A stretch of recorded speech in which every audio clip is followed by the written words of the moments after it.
So we will move to this new lab 2.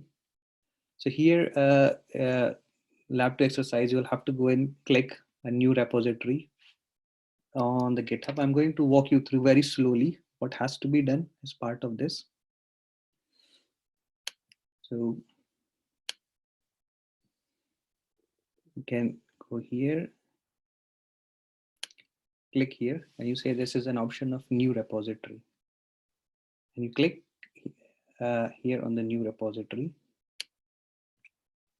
This is once you are logged in on the GitHub. And I mean, for the sake of name of, I can give any name to this repository. Let's call lab 03. You can write a description, lab repository, and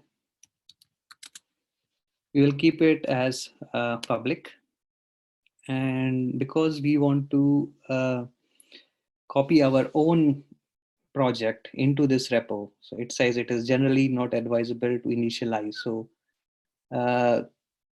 say it says skip this step if you are importing an existing repository. So what we're trying to do is, this was a case where I have a project already and I want to put this project onto the GitHub. So we'll just say create here. And now what has happened is it has actually created a repo for me on the GitHub, but it is also giving me the list of commands which I can use to push my project from my local onto the GitHub. So I'm going to do this command one by one. You can also do with me. And I'm going to do this one by one, and I will show you the project will appear.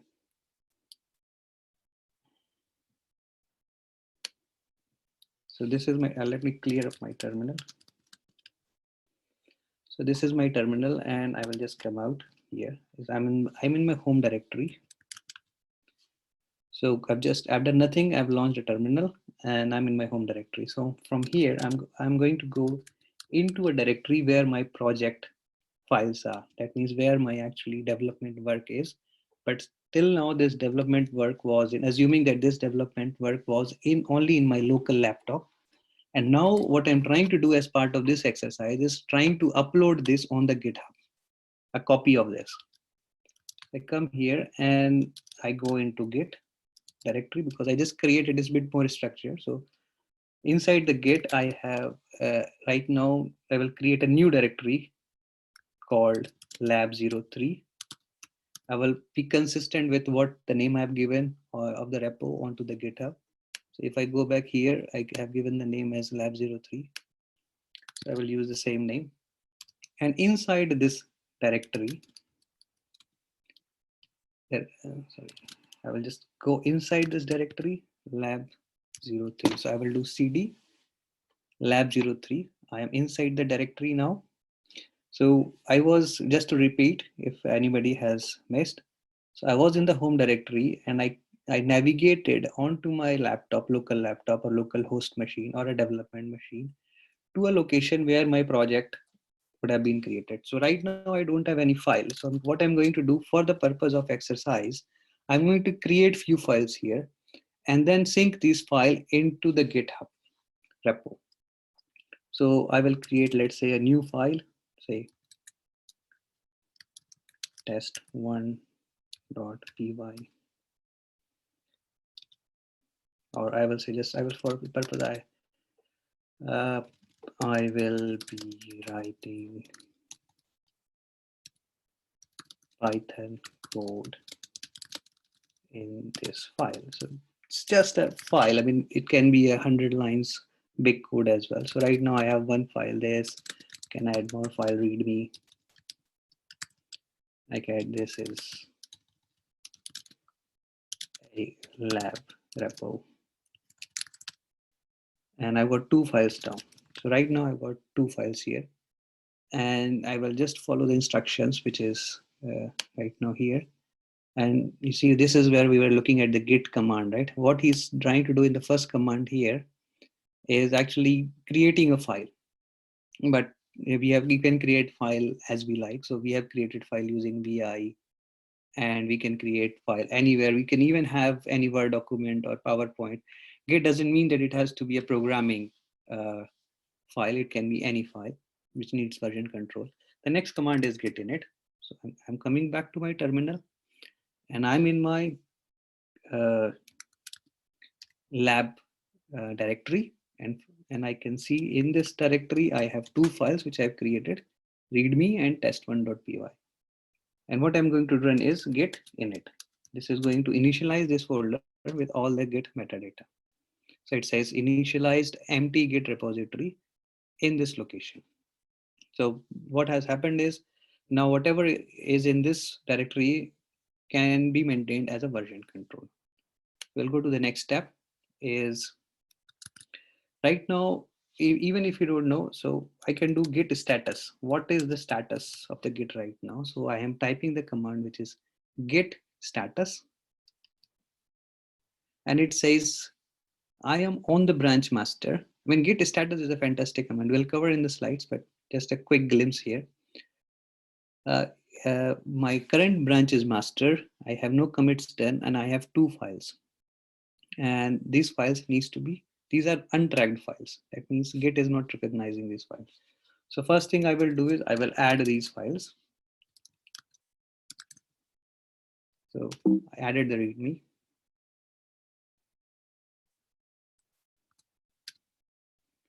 And if I do again git status, so one is a new file which is README, and the other file is still not tracked. So what is showing here is one file is in the staging area and one file is untracked. So this file needs commit and this file needs addition. So it is also, the git is very user friendly. It is giving me the commands which I have to run. So for this it's git add file. So it's git is very user friendly. And now what has happened is if I check again git status, both of the files have been added into the staging area. Now what I have to do is I have to make it ready. So I will do the git commit. I will commit these files.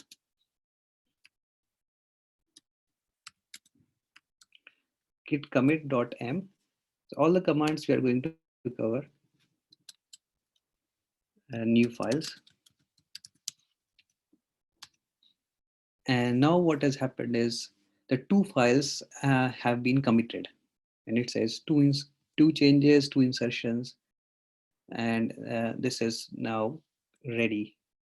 It's now version control. We can anytime at any point of time we can be able to revert back to this commit instance of the files. We can never lose them now.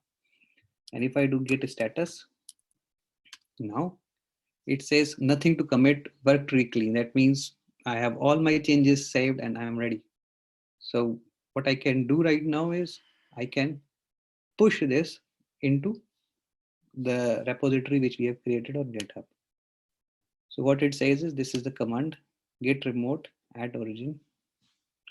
This is also the command on my slide as well. So if you see here, this git remote add origin GitHub username and the repo name.git. So I will go back to the terminal and I'm going to run that command. And it's added the branch. Now the last thing which is remaining is, so what happened is I have defined the branch on my local. And the one thing which is remaining is I need to push these files onto the master branch in my repository. So git push is going to push whatever is on my local laptop into the master branch into GitHub of this repository. And now it is asking for username. So because this is my, I will come to that. This is my local repo trying to push.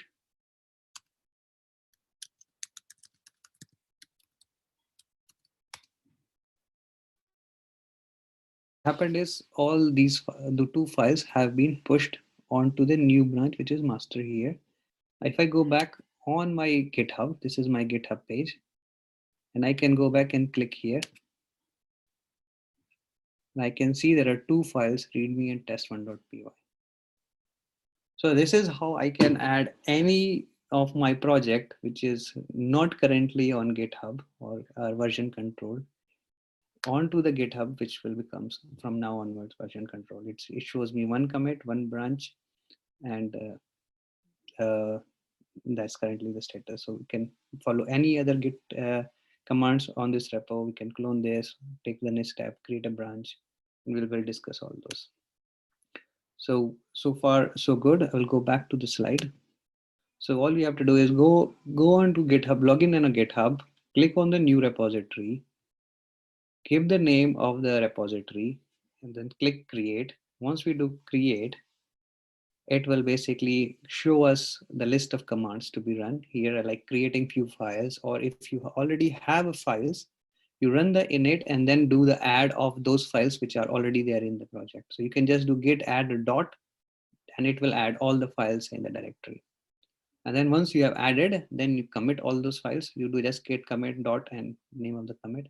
And finally, you create a new origin remote branch on your local git configuration. And the last step is to basically push the file onto the GitHub repo. So this commands will so this lab basically explains how to convert any of your local project, which is non-version control, into version control and then push it onto the GitHub. Now we are going to see few other commands how to work with Git in the next steps. So first we are going to see is we can define configuration of Git. Quite a few some basic things are there. Like we can define configuration at local level. That means when we are saying local level, it is just onto that local environment. Then there is the second option is the global environment, which means that is in the uh, user level permissions. Like for example, I have a user and I have 4 or 5 different repository I'm working on. So then I can use the same username for all the 4 or 5 repository. But if I want to use different username for different repository, then I will go by the option of local. And then there is a third thing is called system level. That means anybody on that system, it can be user 1, user 2, user 3, they will use the same configuration. That's a system level configuration of the Git. So now one example is this is git config. We normally have to define the username and the email. And if we want to define, don't want to log in again and again, it's a good idea to basically define your username and passwords. You can also define aliases using git config. We will look into that. And what means that you don't have to write the long commands again and again. So let's move on to the next slide.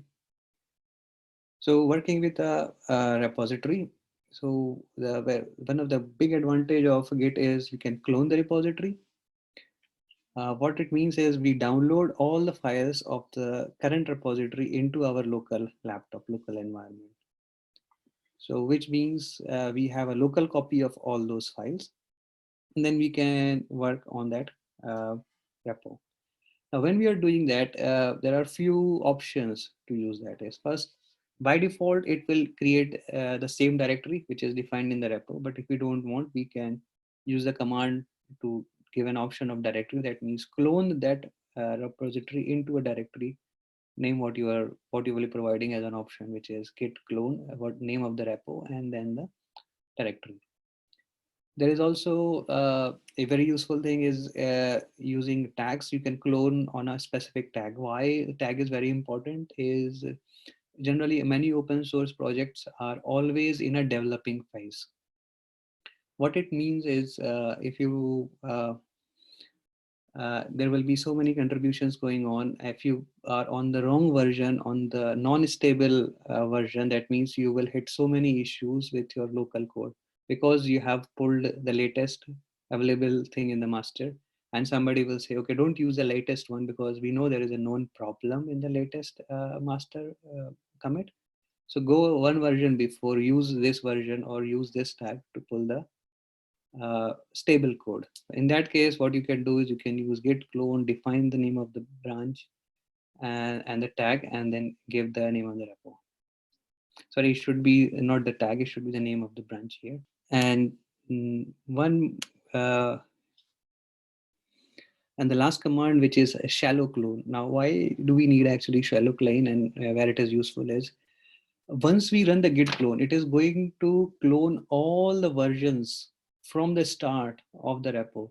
So let's say if the project is going on for like last 2 years or 3 years, and it has, let's say, hundreds of commits or thousands of commits on the master branch, then this clone is going to bring all of them to your local, a snapshot of each one of them. But do we really need them? No, I think that's what the answer is. And what will happen is you start the clone, it is going to download almost 500 MB or a large amount of data, which you will never need. So what you can option is to specify depth, and in depth you can specify how back commits you want to go. So let's say you want to go just one commit before the latest one, you say one. You want to go five, you can say five. It all depends upon how back you want the history on your local repository, local laptop. So you can define the depth and the name of the repo. The shallow clone is going to basically uh, only limit the cloning of the files to the number of commits of the master. Now here there is like always git clone is an API call. It uses two hyphens, not one. So just going to fix that. Right. So we have just seen different options of the clone. So it's, I mean, at this stage, so far, whatever we have covered is you can be able to clone a public repository to your local. You can add a project which you are working on into a Git. So let's move on to the next one. So this is a lab which we will do. And what we are trying to do is we will like clone a public repository. In this case, we will use this repo, which is on GitHub, Shing Ashok 25. It's a very small web server I've created for the purpose of this exercise. What we are going to do is we are going to clone this repository, and we are going to first uh, test this repository, because any code you pick up from a public place, first you need to make sure whether it is working as expected or not. So generally there is a README file, and in this case, I mean, I will guide you, but most of the open source project, they will have a README file. And what you want to make sure is, have you got the working version of the code or not? So let's say you downloaded or cloned a repo, and that repo may saying that it is going to do that. But most of the time, somebody has started a public repo. He is in middle of the development, and and before he has actually done his one proper development, he drops the idea and starts working something else. So there are many public repo which are in a state of development. And so the idea is first to download it and make sure it works on your local laptop as defined. The next step is we will improve the code which we have used from the public repo. So in this lab we are going to conduct on CloudxLab. So I hope most of you already have a login on CloudxLab, and I'm going to basically do the same. I'm going to log in, and I will go very slowly. I mean, this was one of the feedback as well. So I'm going to go very slowly for this lab. I'm going to run the lab. You can do the lab with me, and if you are slow or if you miss a point, then we will actually what we will do is we will move the presenter to the person, I mean, who is stuck, and then we will unblock him and then move ahead. So right now, let me summarize what we are trying to do in this lab is we are going to clone it. And after cloning, we are going to install Python and Flask. Now, currently, because we will be using CloudxLab server, Python 3 is already installed. We will have to configure an environment variable, which I will show you. We will install the Flask, and then we are going to clone the repo, and we will finally run the app. Once we run the app, we should be able to go to that server, and we should be able to see this message of a web server page. So click here. So so right now my login password is visible. So let's say you log in here, you get this screen, you click on Jupyter, and you get a screen like this, Jupyter Notebook.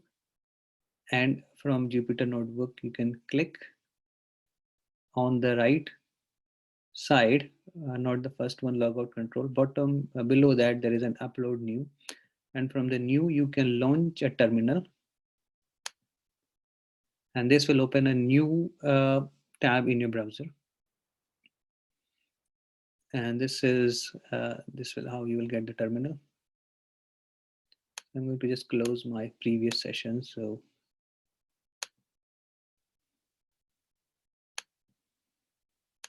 what I have right now is my Jupyter notebook page and my shell terminal. I hope most of you are at this stage. So just type in your chat box and say if you are. I will just look for the message. Yeah, good.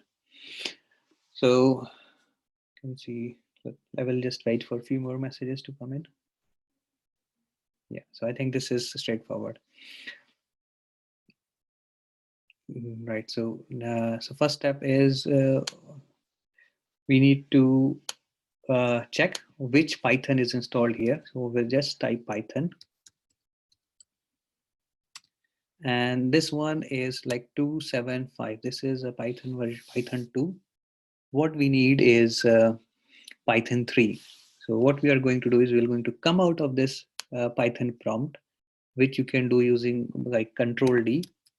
If you type Control D, we'll just press the key Control and the D at the same time. It is going to take you out of the Python shell. And what we will do is we are going to export an environment variable. And if you go back to your My CloudxLab login screen and click on nodes, so you have lab credential, MySQL, IP mapping, and then nodes. Click on nodes. And on the second line, you have, it says, in order to use Python 3, run the following console shell terminal. And it says export path. So we'll copy this from the start, this red color text as it is. We copy here, copy from this tab, and we go back to our terminal tab and we paste it there and then enter. Now we will type Python again. And now you can see what we are in. We are in Python 6.3. Python 3.6.8. So this is Python 3. Previously it was Python 2. So what we need for this lab is Python 3. So make sure that you have Python 3.6. Otherwise the lab is not going to work. So you can also type quit apart from Control D to come out of the Python prompt. Okay. Right. So we have got one thing sorted. Now because we are going to do installation on this machine, so it is better that each one of us we create a virtual environment so that whatever installation we are going to do is only applicable to that virtual environment. It doesn't messes up the global settings. So we'll create virtual environment.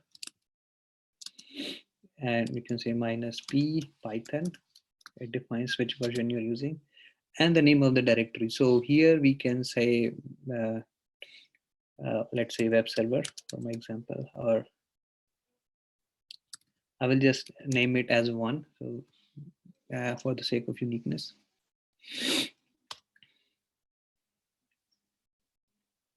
So what virtual environment is? Virtual environment is a utility in Python, and what it allows it will just create an environment in the directories. So which means that in that directory, once I've activated the virtual environment, I'm working in an individual directory. Whatever installation I'm doing is only applicable in that directory when I am in that inside that directory. So I will just copy with this command into everyone's chat window. So this command virtual environment is going to create a directory called web server 01 using Python 3. So it is initialized using Python 3. That means all the command you are going to run inside web server 01, once it is activated, it will use Python 3, not Python 2. So the next command we'll have to do is we have to source and activate the virtual environment. We'll do source. We will do source, the name of the directory which we just created. Inside that directory, there is another directory called bin, and then activate. So as soon as we hit this,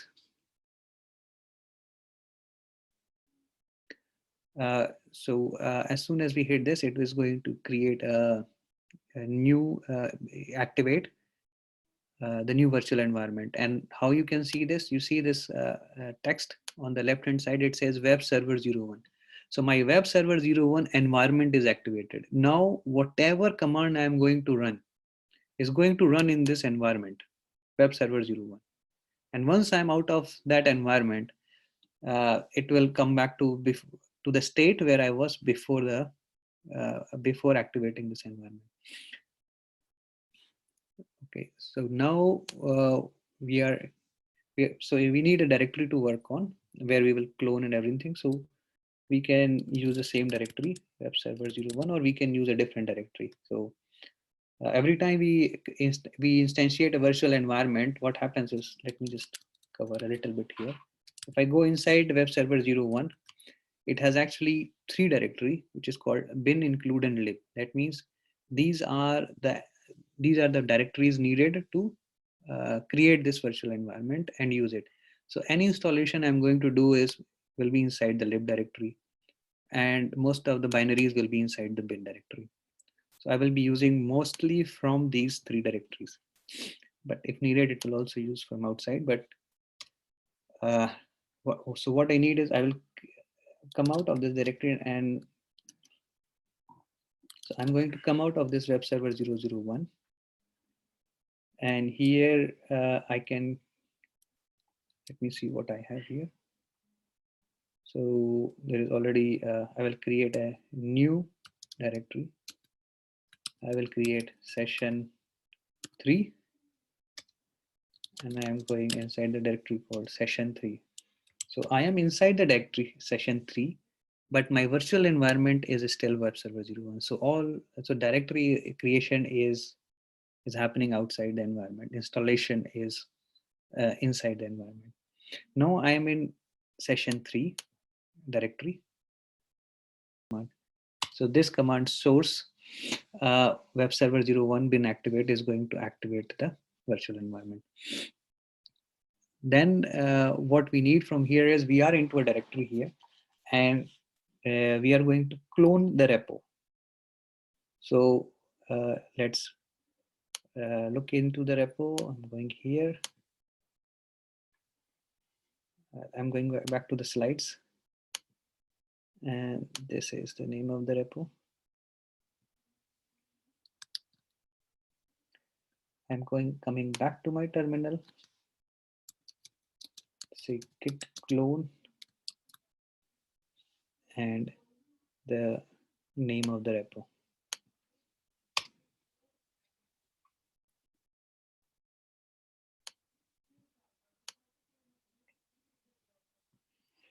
Right, so I have just now cloned the repo, and I can see it has got some 33 objects. And if I do ls here, sorry, in the chat window, let me paste the git clone command.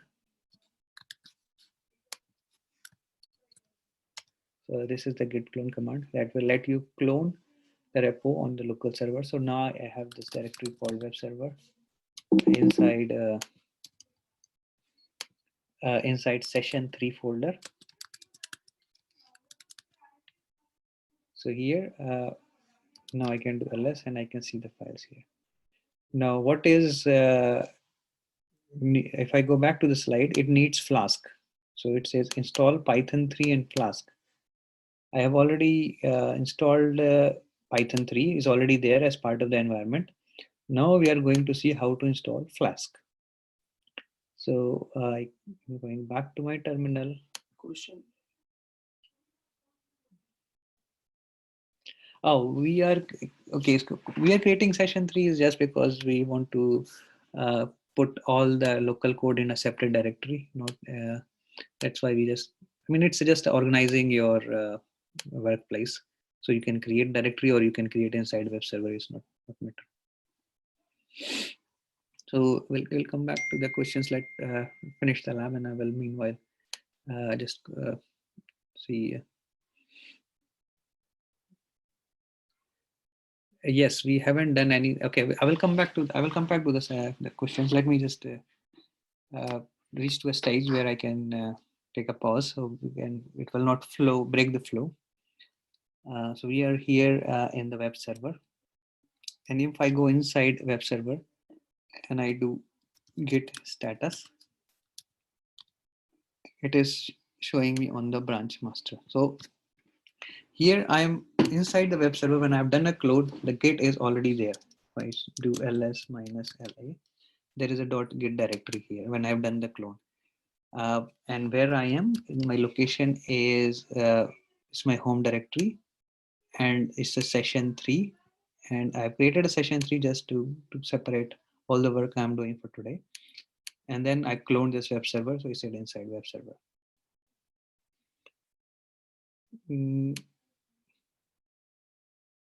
Yes, you can clone inside any directory. The git clone is going to work from anywhere.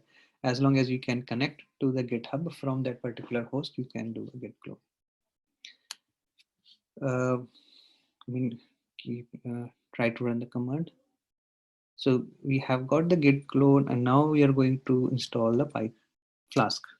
So it's a very simple command. You do pip install Flask. And this is going to install the Flask library for Python inside the virtual environment. So I will paste the command onto the message to everyone.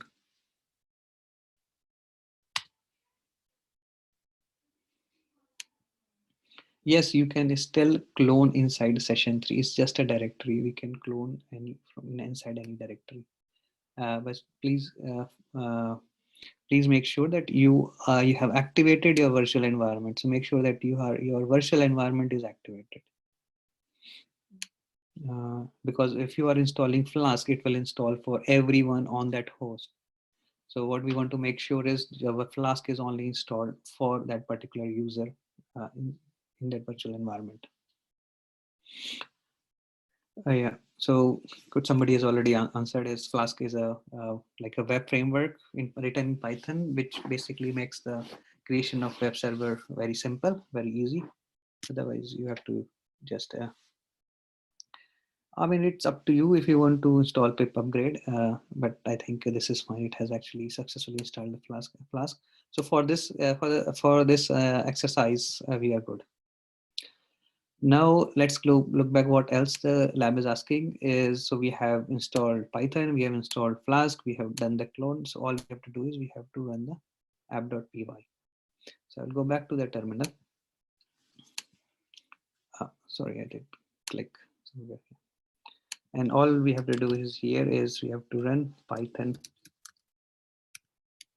So here in my slide, you will say it says Python 3. Actually, Python 3 is a command to launch Python 3 in certain environments, but in current environment, because we have set the environment variable, we only need to run Python. So we'll run Python app1.py.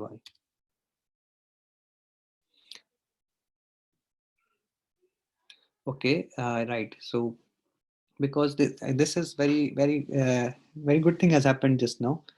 So when you are actually downloading a code from a public repository, these are generally created code on a different environment, and you might be using it in a different environment. So it's very normal to hit an environment issue kind of problem like we have in this case. As this was written, I wrote it, but I wrote it from the point of view of running it locally, and I used the default port, which is port 80. Now in CloudxLab, I mean, right now we like port 80. First of all, even from the security point of view, you might not want to use it, and for different reason. So here it says permission denied. You cannot use the port 80. We are going to change this port and run it. So everyone is going to change the port. So it's very easy. What we do is we open, okay. So we can edit this from your Jupyter notebook window. You can come here and we can go, you can see inside the Jupyter notebook web page, you have this new directory called session 3, and inside session 3 there is directory called web server, and this is where we have all the files, and we can use let's say app.py, and it is using port 80. So what I'm going to do is I'm going to change this port to, let's say I've changed it to port 4080, and I'm going to run the same command. We will all need a different port. So here you can say it's running on port 0, like 00004080. So in order for us now to access this particular web server, I mean, you can use any port after 4080. They should be all free: 4081, 8283, and up to next 100 port. Like what we need is we need the name of the host machine, which is here. You can get it from here, which is eCloudxLab.com. So I'm going to launch a new window, and eCloudx.long, and I'm going to use port 4080.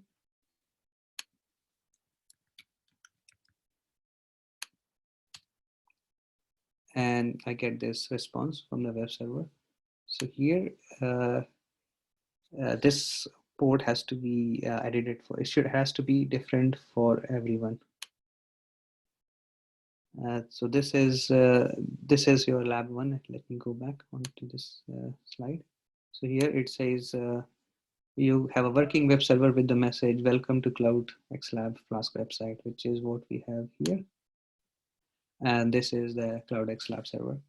In this environment, I mean, in this exercise, we have also learned something very interesting is although the public repository code is created in a different environment, and when you clone and try to run in your environment, there are always certain things which are going to need like fine tweaking, which we did here, like change of the port, or sometime change of a configuration parameter, or setting up the environment, or installing a Flask, something like this, or like running Python 3.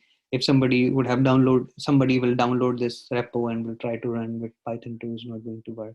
So like there are always little things which probably will make it look like that this repo is not working. But don't be shy. I mean, you can always go back to the repo owner. You can ask him question. People are generally good. They reply back. If you are only seeing the debugger pin as the last line, it is working, because when you see the next one is all the request from the web URL is being written here. So that's working. So let me show you again. If I stop this and I run it, if I stop this, I go back on my web page, try to refresh, it is going to fail as expected because there is no web server running. Now I'm going to run it again, and debugger pane is the last line. After that, what it's saying is the process is running in the foreground. I'm not running in the background. So it is, the web server is actually running and it is listening on the port 4080. So if I go back and click here and do a refresh, I will get the message. So it is working for Tushar. All you have to do is now go back on the different page, open a new browser page and type either your host name. You can get your host name from your Jupyter notebook. So if you go on your Jupyter notebook and here you see eCloudxLab.com. Now some of you can have a different homepage than me, because there are two different hosts running and all the users are distributed among the two hosts. So for some it can be E or some other number before the CloudxLab.com domain, right? This is, now I'm going to next question, which is, if this cloning creates a problem, how can we ensure that how the repair works for different environments and different developer machines?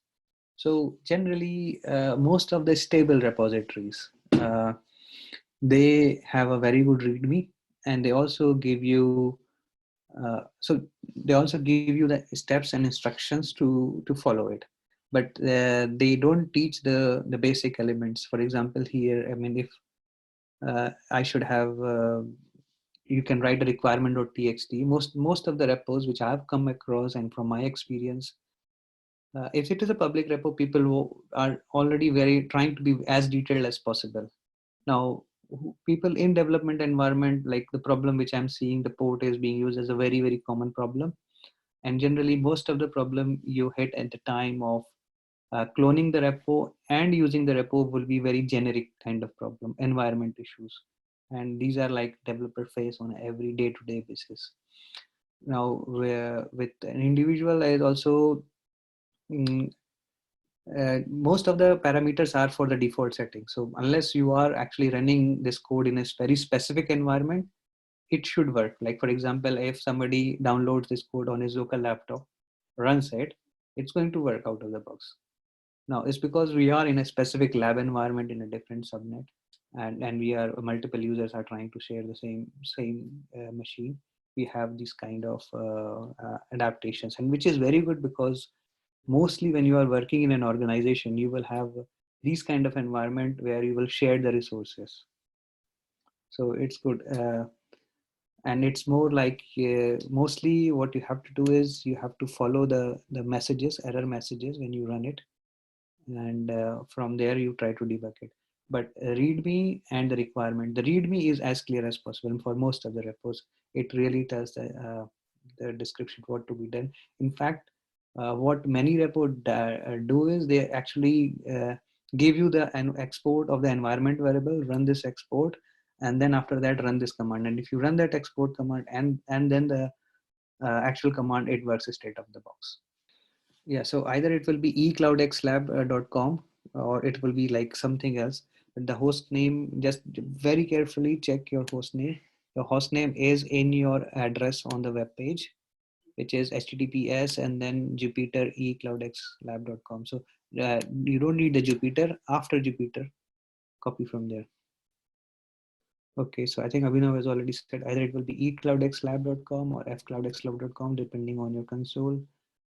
If you want to stop, yes, to Control C. Yeah, the Flask application fires the web server, that's correct. And okay, so if we can just quickly walk through the code, well, very quickly what is happening, that might be interesting. So it's a very basic thing. So if you go on app.py, it's a very simple code. It is not a rocket science. So it's a Python code. It does is it basically imports a Flask library, and inside the Flask, it will import Flask, escape, and request libraries.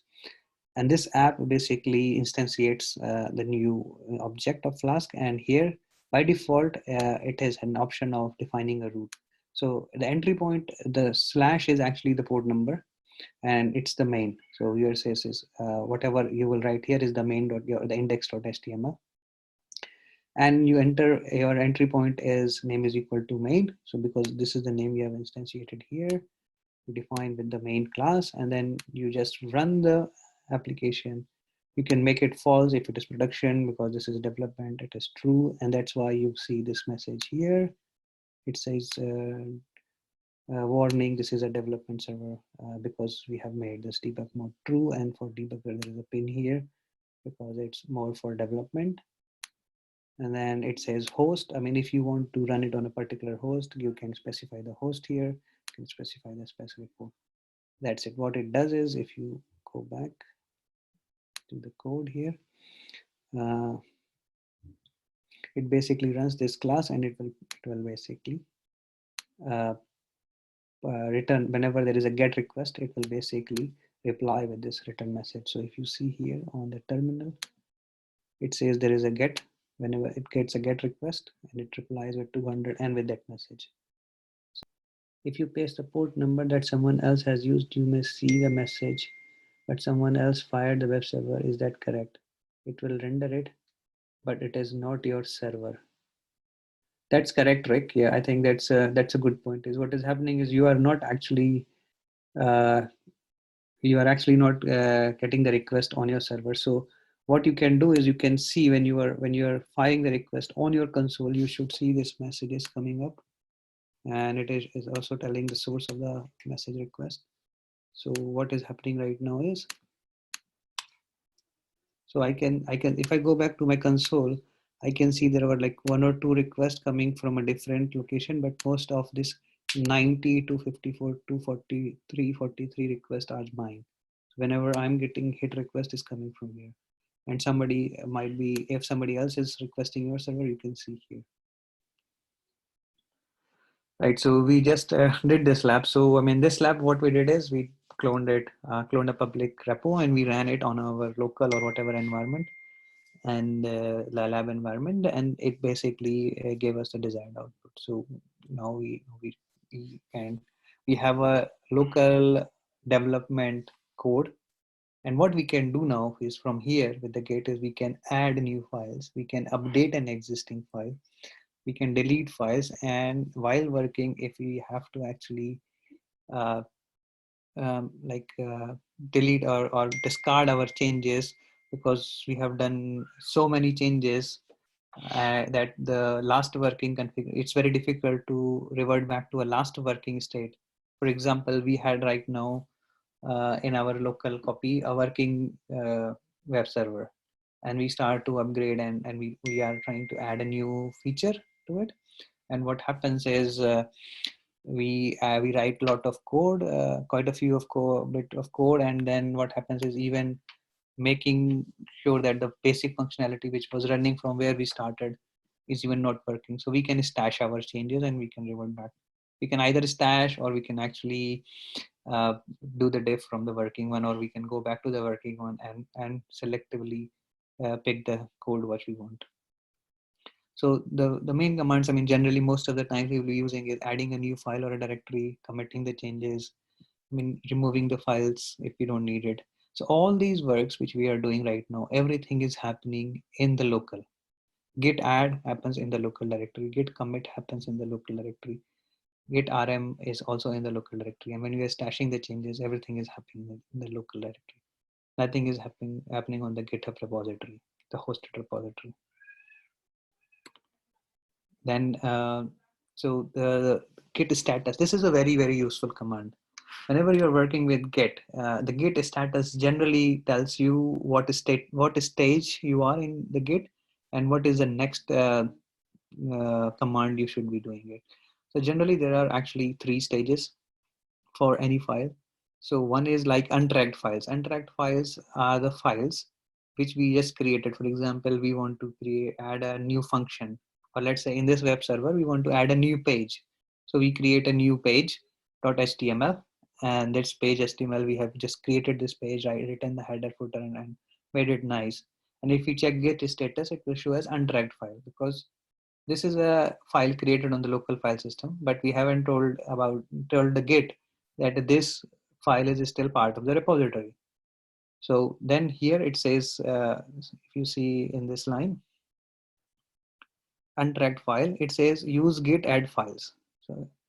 So what is happening here? The Git will tell for untracked files, we'll have to do Git add. Git add will tell the Git that this file is now part of repository. So when we make them as a part of repository, then it is going and do git status again. It is going to say changes to be committed. That means, okay, now the file is part of the repository, but do you really want to change whatever is written in this file? So it is going to look at this file as it is modified. And then you can do git commit, and when you can do the git commit, it's going to save the file. And finally, it is changes not a stage for the commit. That means either you want to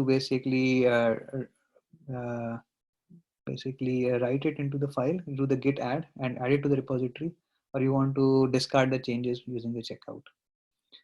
So like these are the 3 different kind of status for the git files.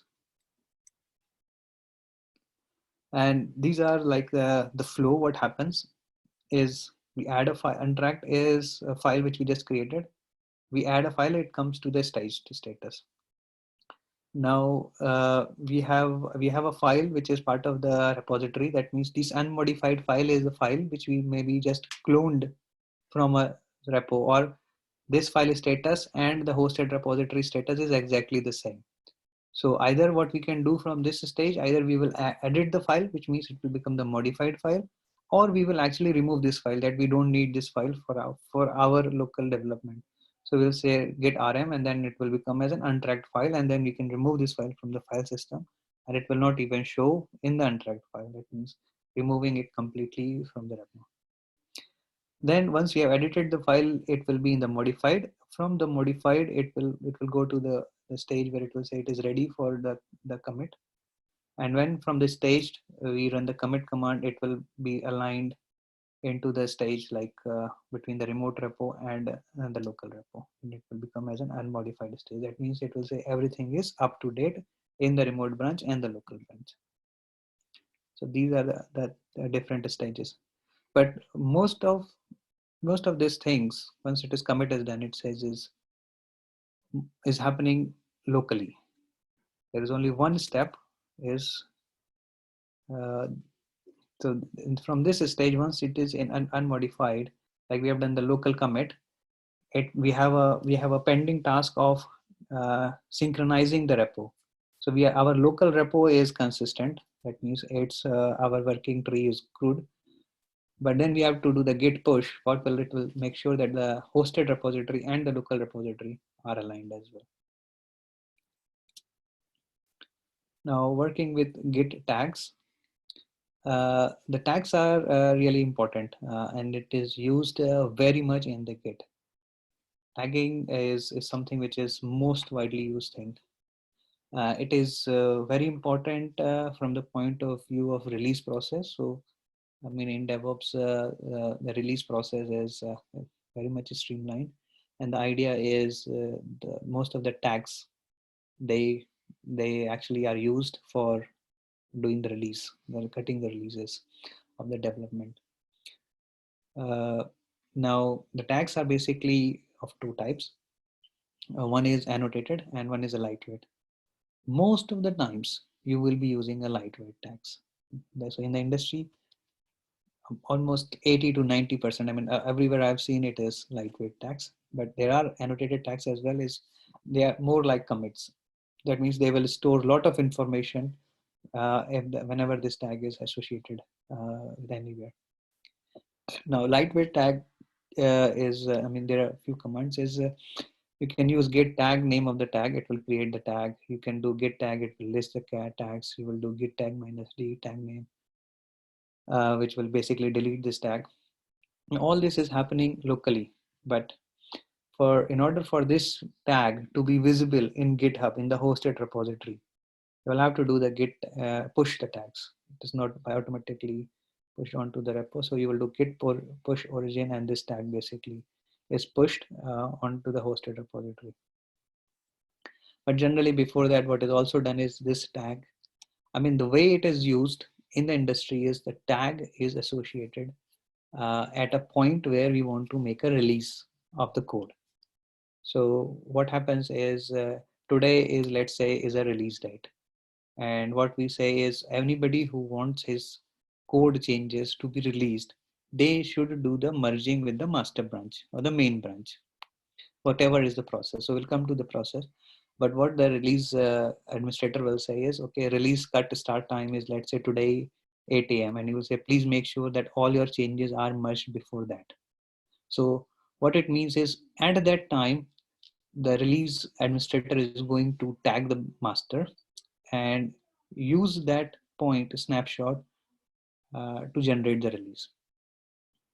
So any changes, any merges that has happened before that will be available with this release tag. So that when we say, oh, I'm at release 6, release 7, that means that tag was created in the master on that particular commit. So it will basically, what it does, it will just as a dummy commit on the master branch, and that commit will become the release tag, and it will tag that commit with the release tag, and everybody who will download the code will get the code snapshot from that tag. So which means if anybody has done or merged his changes after that tagging has been done, the branch has been cut, which means those changes will not be available in that release. So that's how the tag and why the tag is very important. Now, working with Git, undoing commits. So sometimes if you have actually done the commit and you want to basically squash the commit, or you want to basically delete the commit or change the commit history, yes, you can do it as long as it is not posted into the master. If it has gone into the master, it can be still done, but it's very difficult if somebody else branch has merged into the master. So there are commands like git checkout is very common. Is when you do git checkout branch name, you are actually not bringing anything from the remote repo. All what you are doing is you are switching the branch in your local repository. Most of the snapshot are already available. So the git checkout is very fast. Git clean, if you want to remove the files that are like not in version control, which means untracked files. So if you do git clean -i, it should remove all the untracked files. Now git logs, this is going to basically change. It will show you the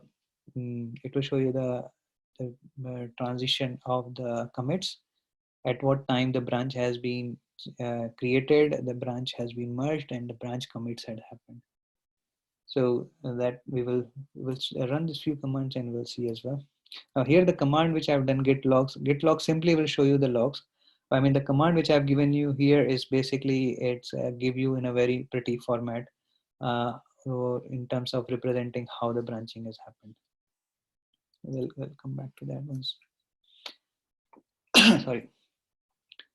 Git reset and git remove. So git remove, reset is what we do is resetting the head. So generally git is always have a head pointer in the master branch, and generally very rarely the reset is done in the git repository.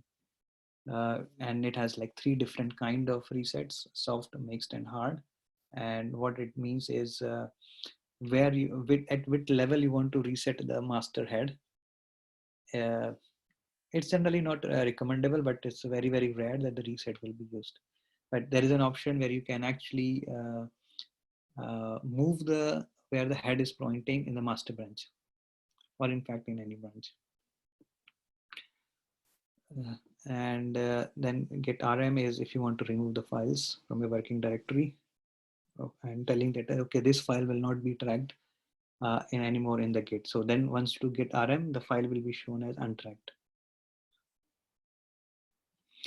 Now few things when we were actually working till now, most of the commands were run locally, but what is happening on the remote hosted repository is also important. So let's say what happened is while you were working locally, somebody has created a new branch, or new commits had happened in some other branch, or the master commits have been increased.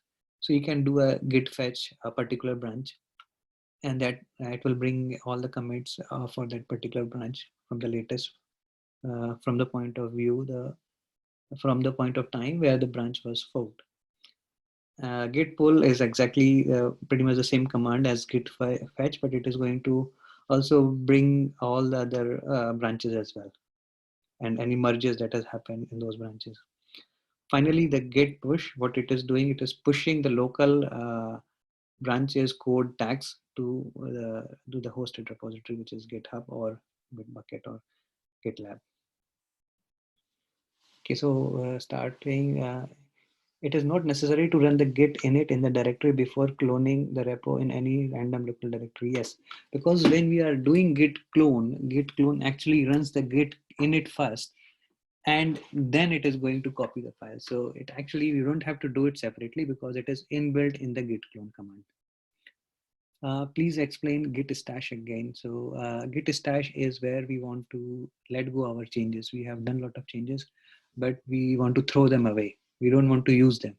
And then we will say stash those file, yeah, stash those changes till that commit. So let's say we are working on the file and we have done 5 commits. And we say is okay, we want to only go back We want to throw away the last two changes. Then you can stash the last two commits and then work on from there. Can you show an example of, can you show us an example of git tag example with a hands-on? Yes. Okay, this I will show. Let me just make a note. So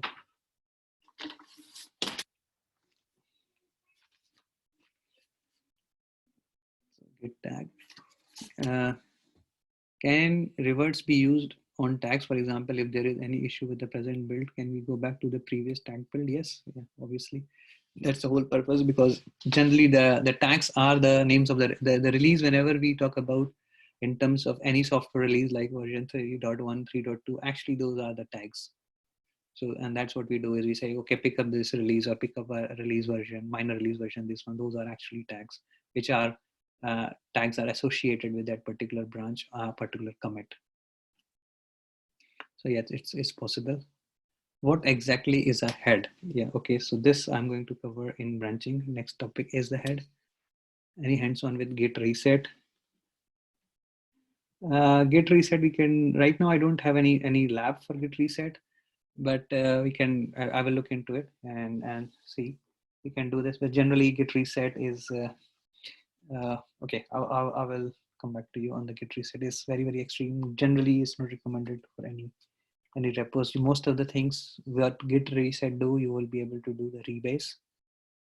That's what is mostly used. Have to, so in the git reset, everyone will have to pull and restore back. Yes, essentially that is the reason why if you move the head, that means anybody who has actually forked the branch will have to rebase the branches. So if I move the head pointer and anybody has forked the branch from that point onward, that means they will have to rebase the whole branch, and that's why the reset is very tricky. It's not recommended. So somebody has explained the head. Good. Head is basically the tip of it. Yeah, that's correct. So we will see the next one. Can we take a 5-minute break? Yes. 1 second. Let's finish the questions. Is the git reset only conducted by the admin or the repo? Yes, mostly it is done by the admin or the repo, but you can, but in your branch, you are the master. You can do git reset for your branch. Can you restore from stash, or after stash? When I think once you have done the stash, this is gone. So you cannot restore once you have stashed the changes. What is a squash merge? We are going to come to that. Squash merge is important. What is the difference between stash and squash? Okay, stash is throwing away your changes. That means you're discarding the changes. Squash is merging two changes. So let's say you have 2 or 3 commits, because Git recommends to commit more often. So what you have done is you have write 5 lines of codes and you have done a commit. Then you wrote another 5 lines of code and then the commit. And now what you want to do is you want to squash them. That means you will put those 10 lines of the code in one commit. That is a squash. Can we have a hands-on on various commands that we have seen in the slides? Yes, for sure. We'll see quite a few of them. What you just explained for the squash, right? Because for the stash saves locally our changes and I can pull without any conflict. Right, so the most powerful feature of the Git is branching for in terms of any version control. And the how it does is basically creates the snapshot. For example, I mean, this is a typical example, and let's say there are 3 files in a directory, and we try to create a branch from that. So you see there is what we'll do, there is a readme file, there is a test.rb file, and there is a license file. So what we do is very simply, we do git add the name of the files, readme, test, and rb, and then we will do git commit with the comment, which is, let's say, initial commit. And what is going to do is the commit is actually create a snapshot of the 3 files, but it's not going to only create the snapshot of the 3 files.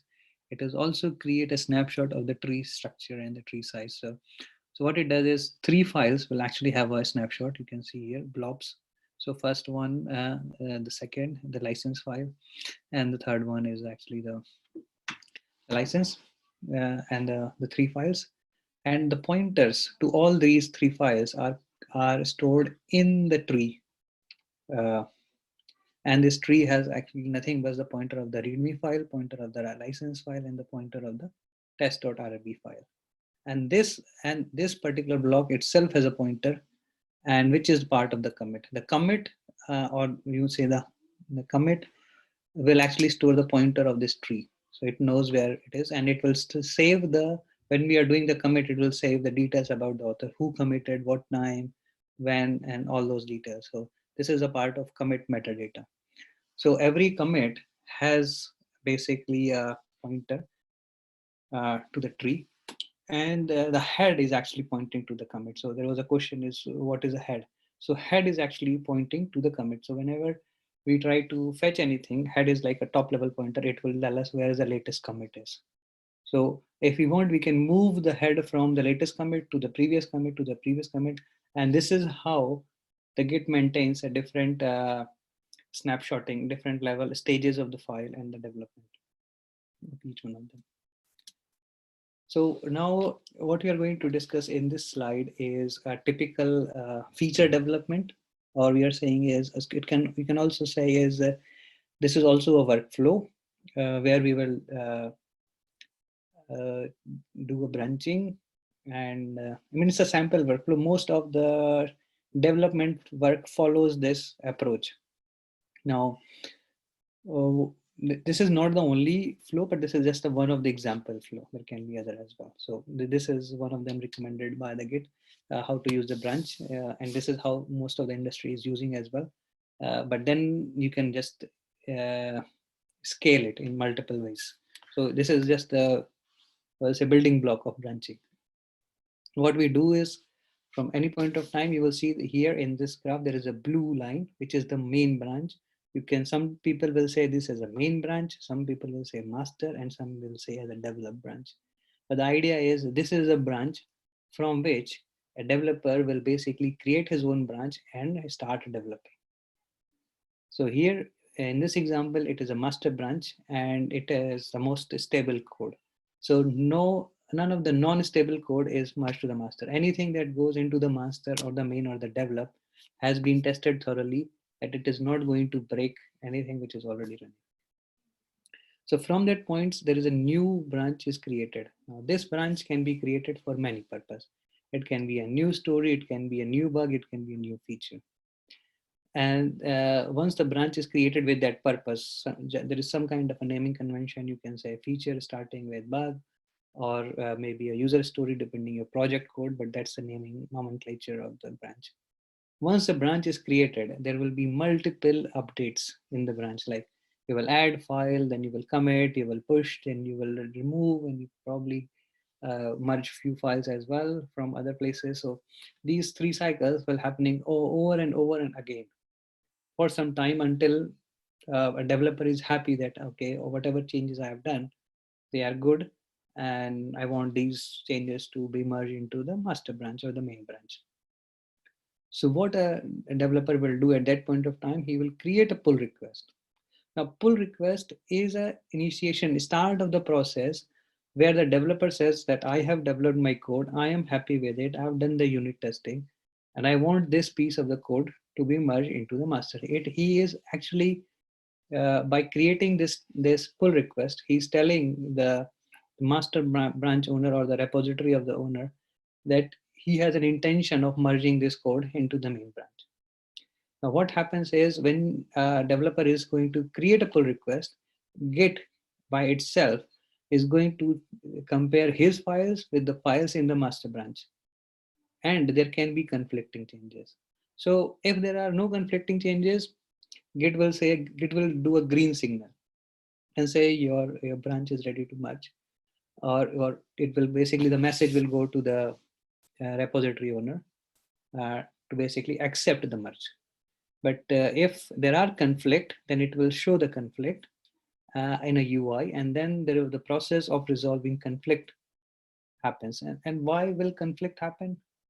These conflicts will happen for many reasons, because if you see, the master branch was forked here in the top, and during that time, from that time onwards, there can be other people who have merged their changes. That means the file, the original file in which the orange branch was working, those files have been changed from the time the branch was created to the time when the branch is merging. So which means the original file has been changed and those conflict has to be resolved. So when there is a conflict, what will happen is the persons will the pull request creator and the repo owner, they both will get notified. They can comment on the changes. They will say, okay, this changes is not needed, this is needed. They can express their ideas and views, and that will go like bit back and forth. And once there is an agreement reached and the conflict is resolved, the branch can be merged to master. But after all the conflict resolution, those changes will get merged to the master. So that's a very simple feature workflow. Now, in order to, this is what we have seen in more likely concept workflow. But what will happen, what commands we need to do for that is, we have already seen add, commit, push. Few of the commands we have already seen before. Have not done the hands-on, we'll come to that. But here there are few new commands. We'll see the git branch and git checkout. There are like, you create a new branch, then you check out to that particular branch using the name of the branch. And if you want to rebase, if master branch has changed since the feature starts. So what is the rebase is, let's say here at this point when we created the branch for the feature, the orange color, and there was a merge after that while the development was going on, and that is causing the conflict. So it is generally a very good practice that what you do is you rebase your branch. That means what will happen is this starting point where the branch has been created, that will move to the next rebase point. So what you said is, rather than taking this point as a base for creating my base commit is now changed to the new commit, which is the latest changes in the master. So it is, I mean, generally it is also recommended if you are working on your branch for a long period of time, do a rebase, or before just creating a pull request, do a rebase with the master.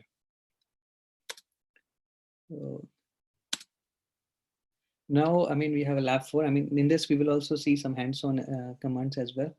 Now, what is the objective of this lab and what is the purpose? So in the lab 3, what we have seen is we have cloned the repository and we had made it work in our environment.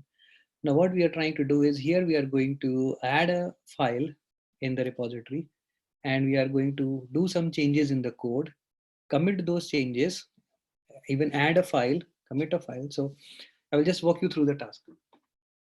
So first we will create a branch. So I will say is most of you can create a name as feature and put your name as your branch.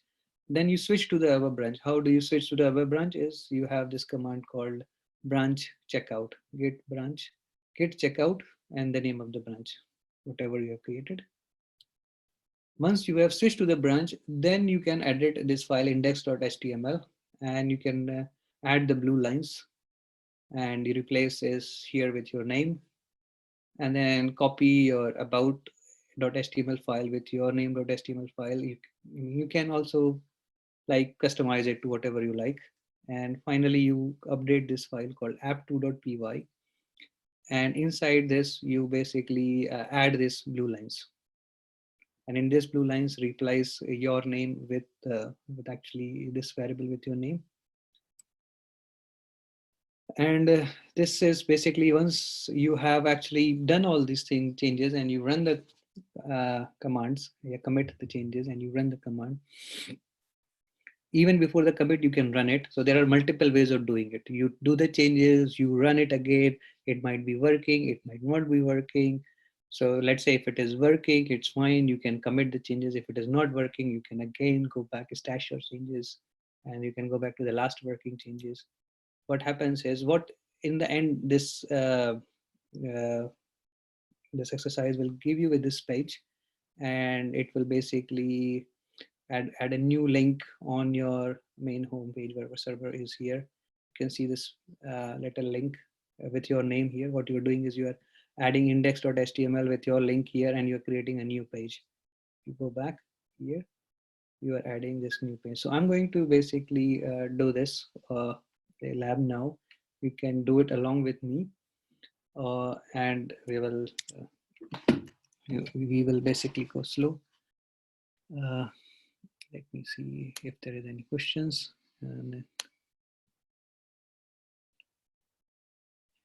So we are going to do this lab again in Jupyter in this place. Right, so I have a web server running. So let me close this now.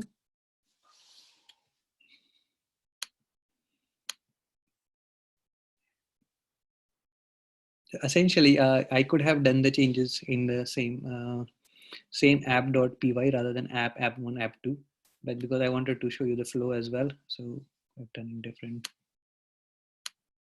files. Go back here. So this is my Jupyter. Go to web server, and because I have already probably done in app2 here. Yeah, so this is like adding an about field here. So if I go back to the session here,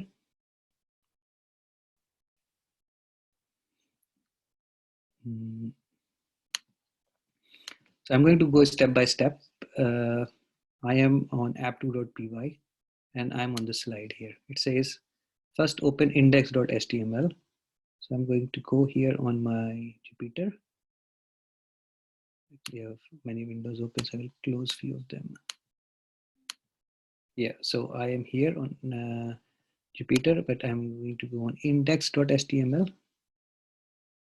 So session 3 web server. So my index.html is inside the templates folder. So Flask actually is a framework, and it also specify if you want to have a like a welcome page or any kind of pages should be inside templates. So I have inside the template, there is already a file for, I've already done this. So let me, maybe I can create a new one. So let me just go on the index.html. Okay, this is not good. I don't want it to use. Okay, so because I'm using a browser, it's actually parsing the HTML, but I have to actually edit the HTML. So it's not good for me to use this browser for editing. I'm going to edit this file from the terminal. So I'm here, and so I'm in this directory, web server, and I'm doing cd templates. Yeah, inside cd templates, I have 3 files. Is because I've actually done I was practicing creating the exercise, so I've tried and tested it, so it's already there. So as part of a change, I'm going to open the index.html and I'm going to create a new one. So I did a VI, and once I did the VI, this is my index.html, what you see on the screen. So if you see here, this was the line which I was supposed to add, which right now I am on cursor. So I will go back to my slides. This is my slides, and it says edit index.html in the templates directory to add the blue line. This is the line which you're supposed to add in your index.html and replace anything which is like less than like a redirection symbol with your name, with actually your name. So you will see it on my screen as well. So here, what I'm going to do is I've copied this, and you can use any editor. I don't know how comfortable you are using Y, but if you are using VI, you have to press, let me go back. If you come on that line and press O, and if you press O, it is going to basically take you to the new line. And from the new line, you come to the point where you want to paste, and you do Control V, and that has just added my new line. And then I did an escape and DD, which basically deletes the line. Now what I have to do is I have to replace this your name with my name. So I will just add a new page. Let's say Ashok underscore new. And here also I need to replace this. And here I think there is a typing error. So I have to replace with whatever is in double quotes. So I have come inside the double quotes and I'm pressing X, which is going to delete the think so. It has deleted here, and I will add Ashok underscore new and double quote. So there is a typing error in the paste I have done. If you see before the A, there is a missing double quote. So there should be a double quotes here. If you see on my screen, there should be a double quotes here and here. The second double quote is missing in the paste. So this is how I have updated the index.html. So I will save and exit. So I will say escape : wq. So my file is saved. Exit. So come back to my slide. So I've done this part, which is edit index.html. Now it says copy about.html with your name.html. So whatever name I've given to the link, I need to create the same file as that name.html. So I will do a copy command. Going back to the terminal, I will run copy, and let's say about.html to, I gave the name as ashok underscore new.html. So that is my command cp about.html, which is the source file, and the destination file, which is ashok underscore new.html. And once I have done that, I can see there is a new file which is created, which is called ashok underscore new.html. Right now, let's go back to the slide. What it says is, and you can customize your name.html file. So let's customize this, because I want to make sure that when a person clicks on this file, which is ashok underscore new.html, he doesn't sees the same content as about.html. So I'm going to just come here and delete whatever is written after P in the text format, and add a new command, the lab 4 exercise to add new page is completed. And this is the message which will be seen, and you just save and exit. So this is my new file.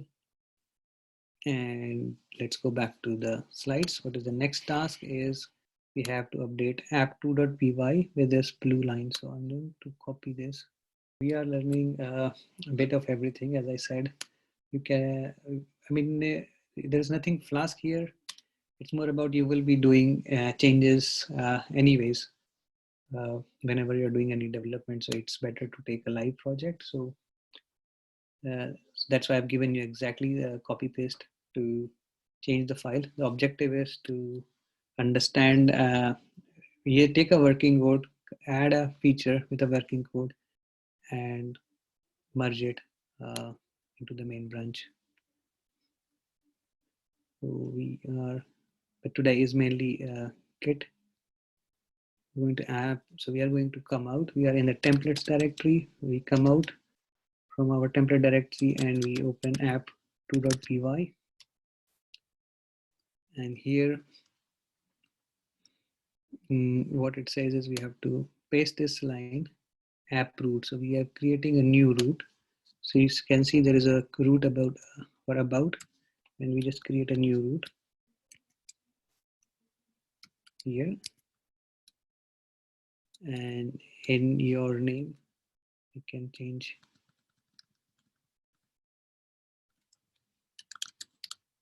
I'm changing the root to the new index, new file which I've created, and same as the function, which means if that function is called, that page will be returned.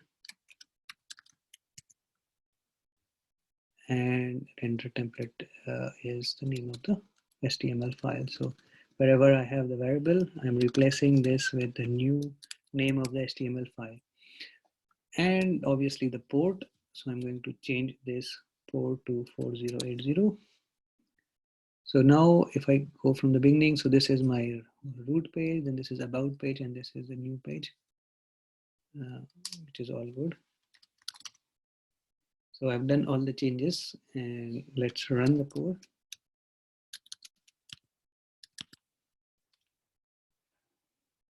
So it's good. I'm getting an error.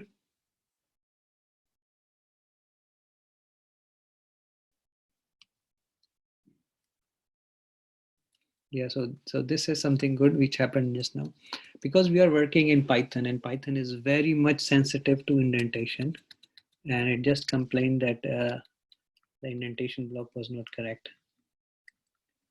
We have to just be at the right tab space. And now I have a server running. I'm going to use this the same server. So okay, good. We are having an error because which is good. What is the command to paste? So that is what I've given you here. This is on. Let me just yeah. So the inside the VI you will have to paste the copy the control V. So you just do I or O. I is for insert, A for append. So type the key AI, and then it will take you to the append mode or insert mode, and then use control V to paste in the VI. Now here it is giving me an error, and you see could not build URL for endpoint Ashok. Did you mean Ashok new instead? So somewhere it is actually I have in the code. Look here it is saying Ashok, which is should be using Ashok new. So that means I have missed to update the changes, which is good. So I'm going to just fix it.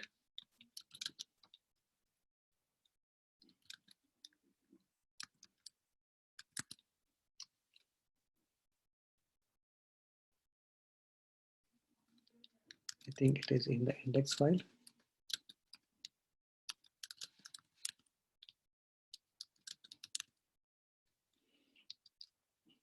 So I'm going to remove this line because I don't have that section is app2, which is causing the problem. So this one. So I've removed the old line about Ashok because that was not in app2. And I come back to my root directory and I run the command.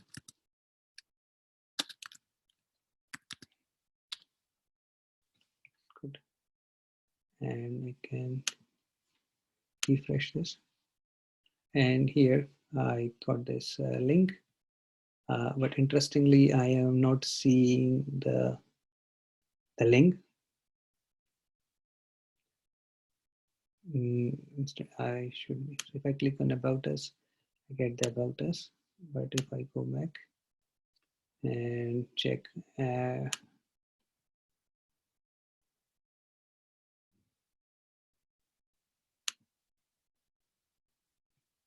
okay, so I think I got a typing error in index.html.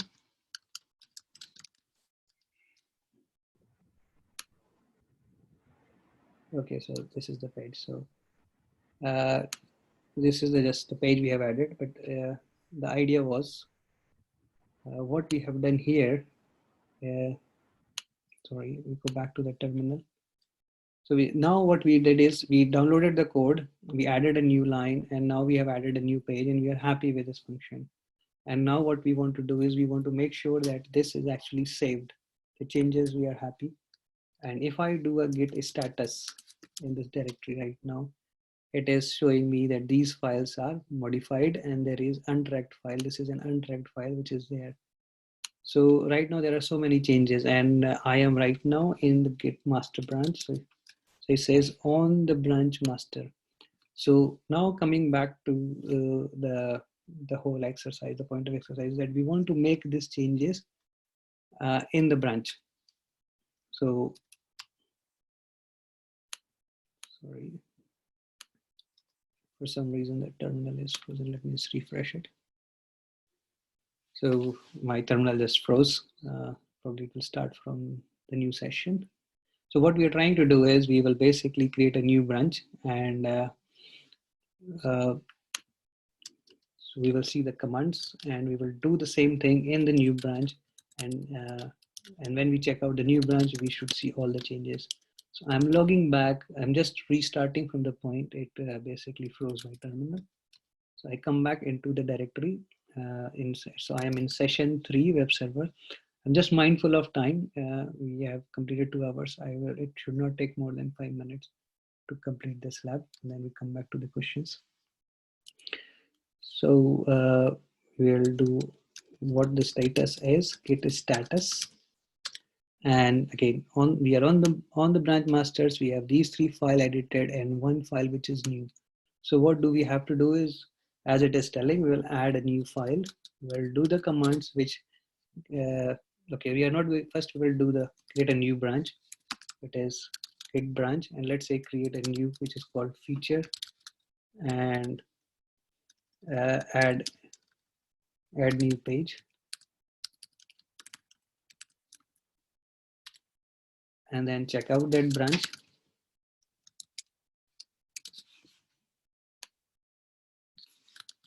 So what we did, the first command git branch created the new branch locally on my local git directory. The second one, checkout, is now actually switched into this new branch, which is feature add new branch. And now let's do get a status. Get a status.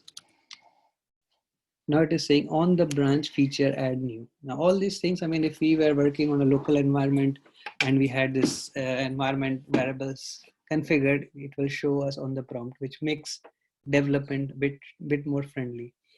So now what we have done is we have one file, untracked file. So let's add this untracked file. Git add. This is the name of the file. So this file is now added into the Git repository. It was untracked. So now the Git knows that it has to basically, this file is part of the repository, and we do the status again. Now what it is saying is there are 3 changes, 3 files have been updated. And one of them is we have added new. So we have to commit these changes. So let's do this new git commit.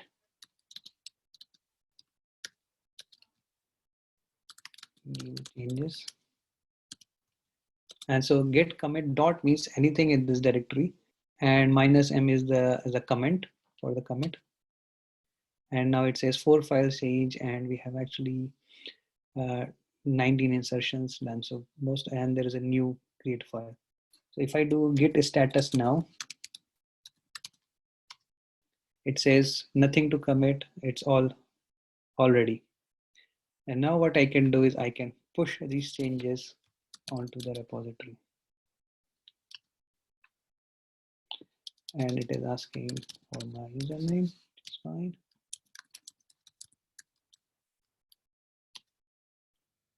So everything is now, I did all my changes here. Let's go back and check on GitHub that whether I've got these changes on this new branch. And what was the name of the branch is new page. Yeah, feature add new page. So I can go back on my Git repo here.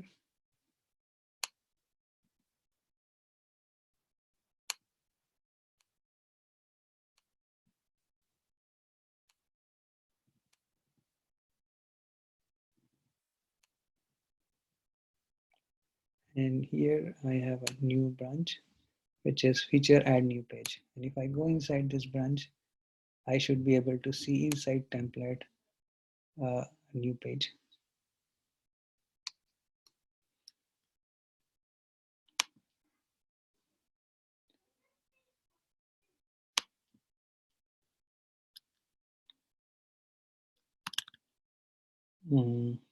Sorry, just checking. I should be able to see.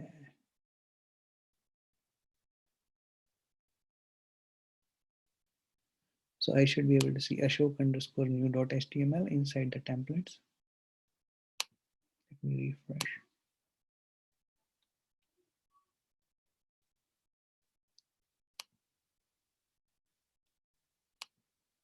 Might be taking some time to refresh.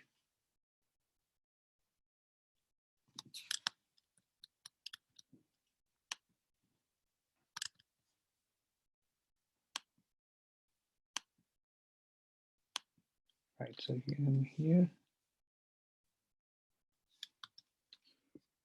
Let me see. I will do this git push again. It's probably the push failed.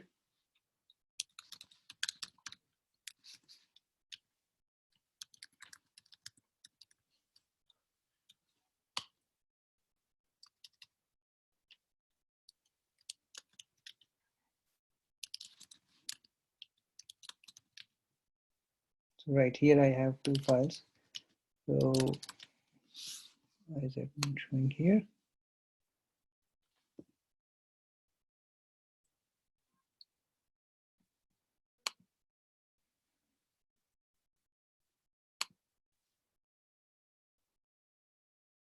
This is the new branch.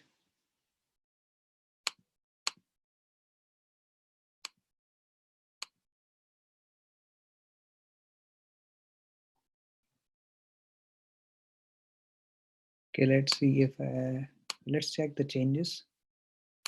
Back here and let's check the changes in app2.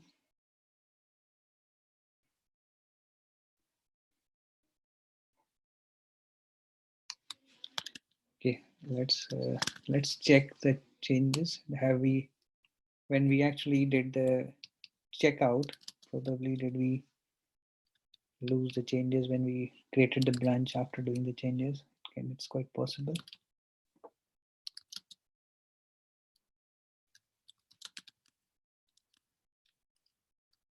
The changes are here, which is good.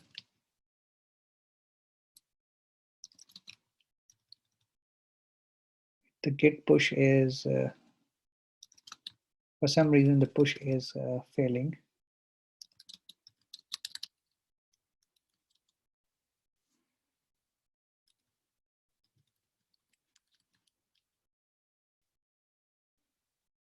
So here it is fine.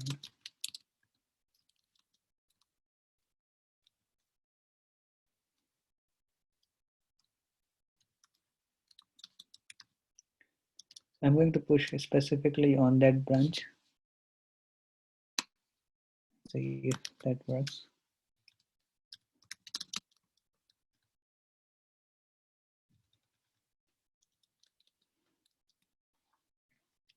Not necessarily. It is not needed to specify the branch because it knows which branch we are working on.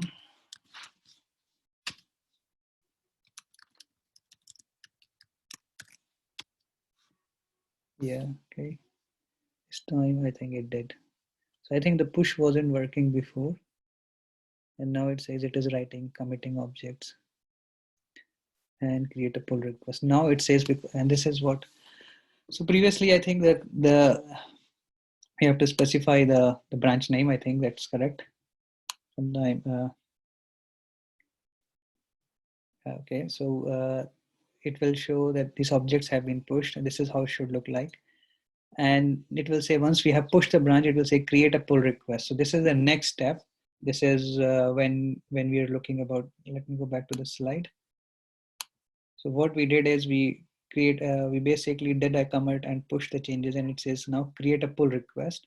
So when we create a pull request, these changes will be requested to submit in the merge, in the master branch. So we'll look into that. We'll come back here. Before we go there, let's check here now. We should be seeing the files in the right branch. There were two branches. I'm not sure why.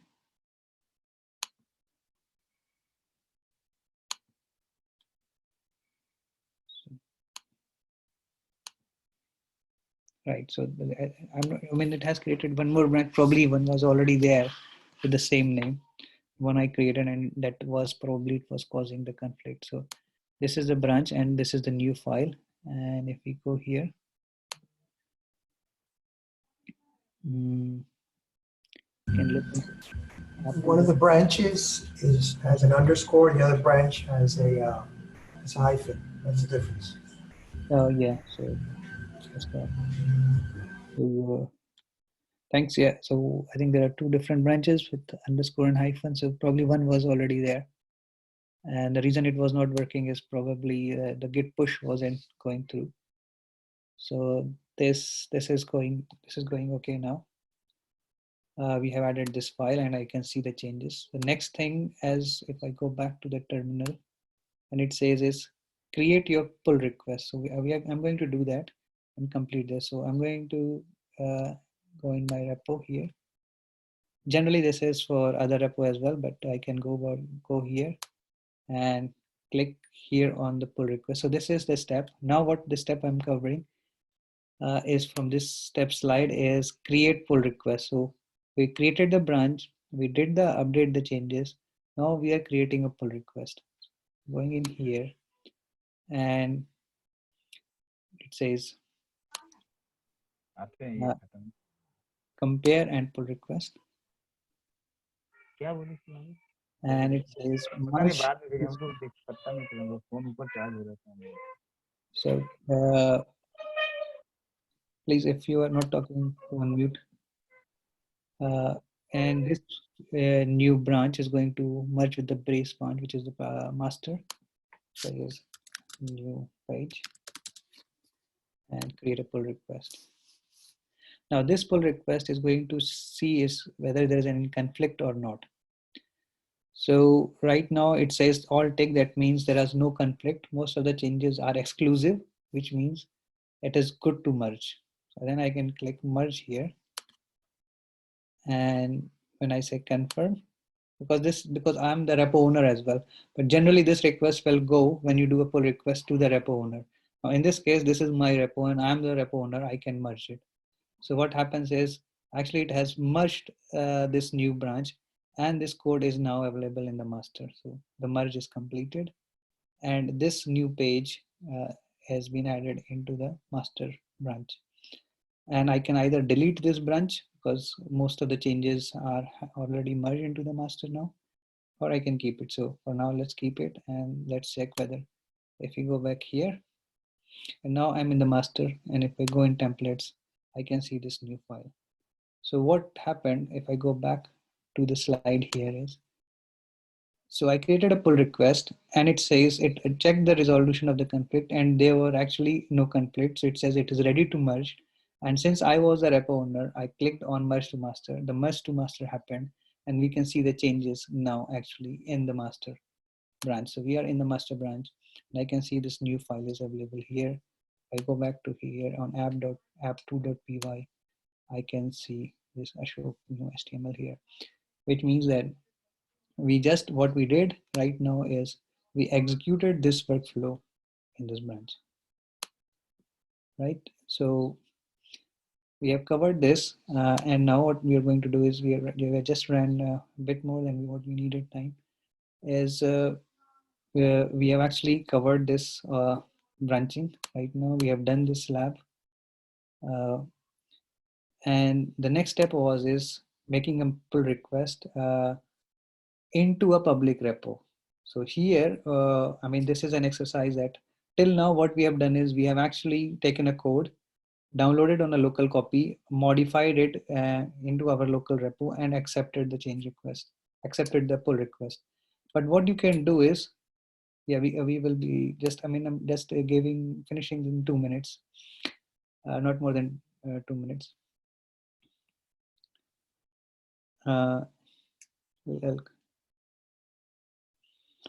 No, pull request is always from the UI. So let me just finish this next 2 slides and then we go back.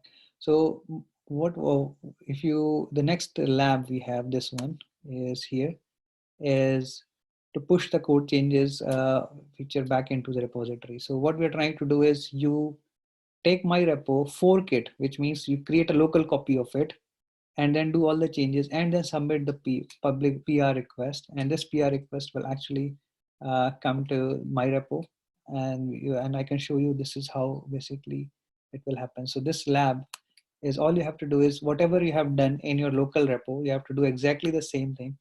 But what you have to do is you have to fork the repo, the step one, rather than cloning. Before cloning, you just fork the repo. That means it will create a local instance of that particular repo on the GitHub And then from there onwards, you repeat exactly the same step, what we have done, and you just do the PR. And that pull request will come to me as I'm the repo owner, and I can accept it. So which means that your changes from your forked repository will merge into a other public repository. The pull request has to be done from the GitHub. So this is actually the lab file. I mean, it's exactly the same step, apart from only one step, which is forking the repo. So right now, I mean, we are going to stop here. We'll continue tomorrow. It's almost done. Git. We are just going to see a few more workflows, but that's pretty much end to it.